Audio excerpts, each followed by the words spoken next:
কলকাতা হাইকোর্টে জোর ধাক্কা শুভেন্দু অধিকারী। জাস্টিস মান্থা যারা অনির্দিষ্টকালীন রক্ষা কবচ দিয়ে গেছিলেন, আজ বিচারপতি জয় সেনগুপ্ত সেই রক্ষা কবচ প্রত্যাহার করে নিয়েছেন, খারিজ করে দিয়েছেন।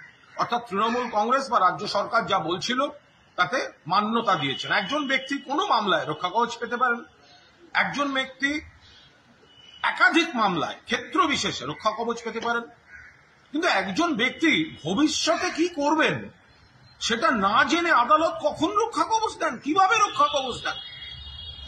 জাস্টিস জয় সেনগুপ্ত মাননীয় বিচারপতি তিনি বলেছেন এটা চলতে পারে না অনির্দিষ্টকালীন, ফলে তিনি সরিয়ে দিয়েছেন। তিনি আরো কয়েকটি মামলা খারিজ করে দিয়েছেন, আর 5টি মামলা যাতে শুভেন্দু অধিকারী কোয়াশিং এর দাবি করেছিলেন তাতে এসআইটি গঠন করতে বলেছেন, এসআইটি তদন্ত করবে ওই কেসগুলো।